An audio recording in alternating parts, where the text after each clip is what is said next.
Top Gun is a high-octane 80s movie about an elite school for the Navy's best fighter pilots. It is balls-to-the-wall action that never lets up for a second.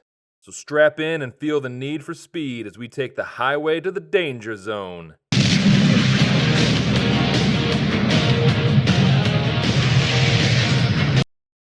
Wait, we don't have the rights to this song? Jerry, you said you secured the rights to this. Well, I sent an email to Kenny Loggins, but he never responded back.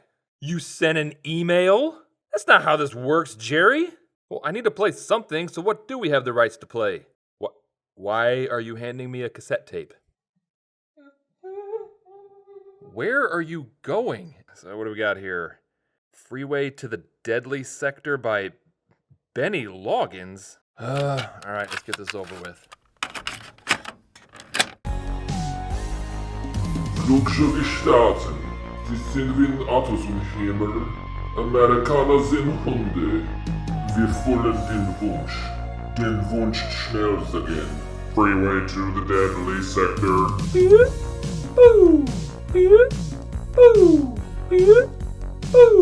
Freeway to the Deadly Sector. What the hell was that? Damn it, Jerry. Top Gun stars Tom Cruise as hotshot Navy pilot Pete Mitchell, who goes by the call sign of Maverick. I'm not really sure what that's supposed to be a reference to. I mean, you've got Iceman, who's cool under pressure, Merlin, who's a wizard behind the controls, and Goose, well, because he sounds like this. Oh, Goose. So, all I can find for the word Mave is that it's the Danish word for stomach. So, maybe he has, the stomach for this kind of flying? I don't know. It seems kind of dumb. Maverick and Goose. What? Maverick? Oh my god, I am so stupid. Oh god. How do I delete this recording? Maybe submit? No. Top Gun begins in the middle of the Indian Ocean, and Cougar and Merlin and Maverick and Goose are on a training exercise when two Russian MiGs show up, and actually the movie never says what country it's from, so you know what?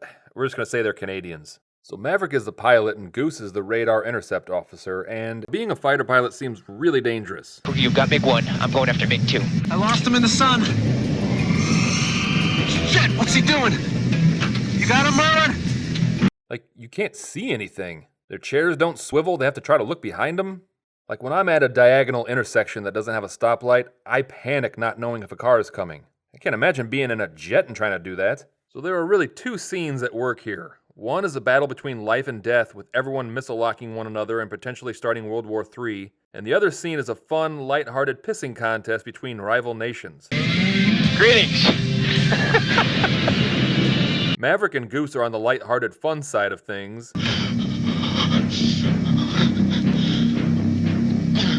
And Cougar was on the life or death side, and he's so freaked out that he refuses to land. Cougar, we're running low on gas. We gotta get out of here. Come on, Cougar. God, being a radar intercept officer would be terrifying. You were just at the mercy of the pilot. Does he not have override controls? I mean, even a driver's ed car lets the person in the passenger seat take over. And also, if I was in a jet and I got super scared, I would want to land.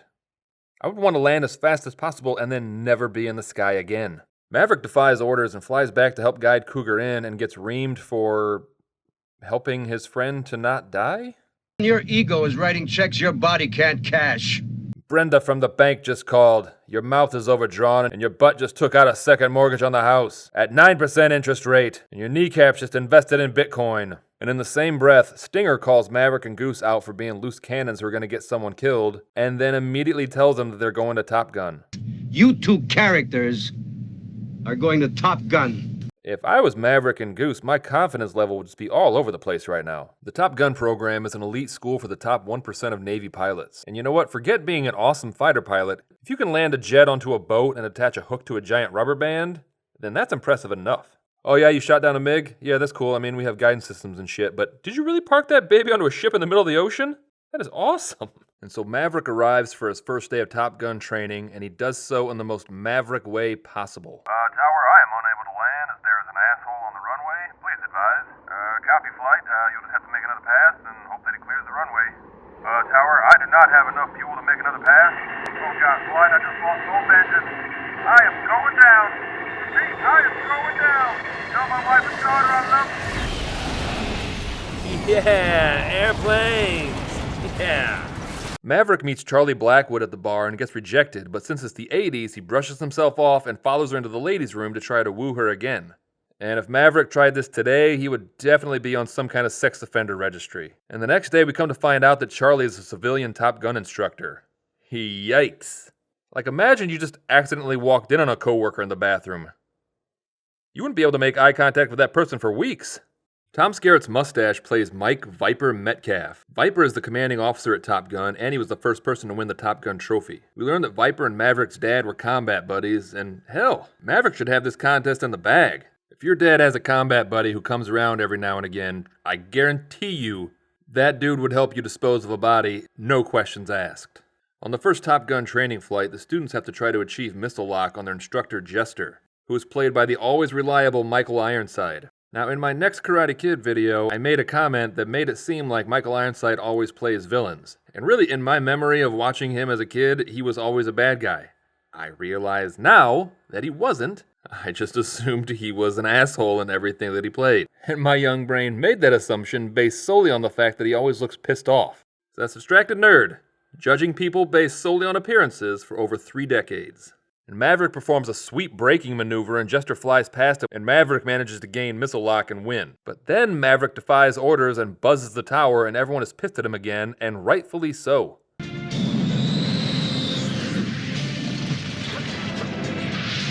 I mean, that just seems needlessly reckless. I mean, I get that Maverick has a rep to uphold, but I guarantee his cavalier attitude ended once 9/11 happened. What, I can't even say 9/11? What the hell? That's because every time you go up in the air, you're unsafe. I don't like you because you're dangerous. Tom Iceman is correct here. Iceman got his name because he's cool and calm under pressure, and Maverick has the insane, wild-eyed temperament of, well, Tom Cruise. And then Maverick and Iceman have an insane smile-off.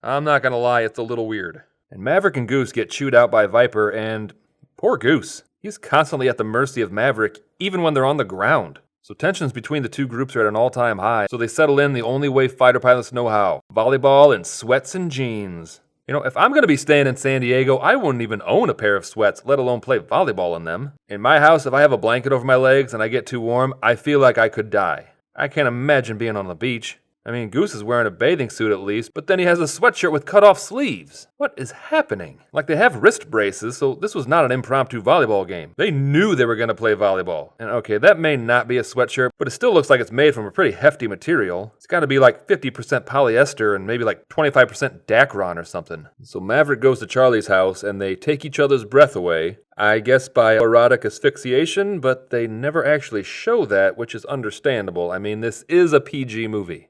So they head to the 19th training exercise, and Iceman is in the lead with Maverick at close second. And during the exercise, Maverick disengages from being Hollywood's wingman and goes after Viper against orders, and then gets missile locked by Jester, and then gets chewed out again. It'll never happen again.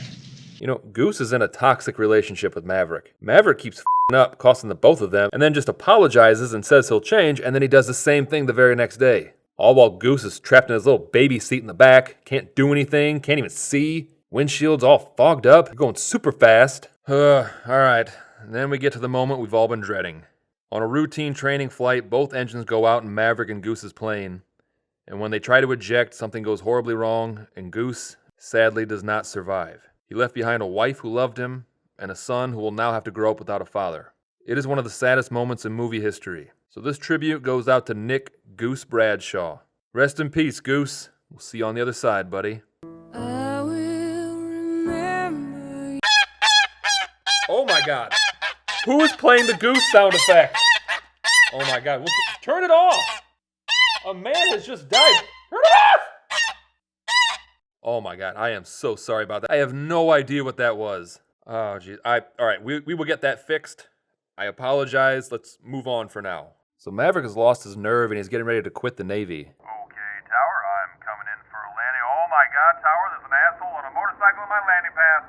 I overshot the runway. Repeat, I overshot the runway. Oh, sweet Jesus, Tower. Both engines just went out. Oh, God, this is how we lost Goose. Tell my wife I can't talk. Yeah. Airplanes. So after graduation, there's a crisis situation that they have to set out for. The communication ship has become disabled and wandered into foreign territory, and they have to give air support to the rescue mission. Wolfman and Hollywood get hit by a missile, and Slider and Iceman get attacked by 5 MiGs. Maverick manages to overcome his fears and joins in the fight. It's no good. Maverick's disengaging! And then immediately succumbs to his fears again, before once again overcoming his fears by blowing up like 5 enemy planes. That'll do it. And they land to thunderous applause, and I'm not sure what just happened. Like, did they just shoot down enemy planes in enemy territory? Like, haven't wars been started for way less? And that was Top Gun. Alright, so thanks for watching, and I am being told, yes? Okay. We have resolved the issues with the Goose tribute. Alright, so without further ado, close out with our salute to a great man. Sending you off for one last flight, Goose. 'Cause now you got to fly, not to the hatred.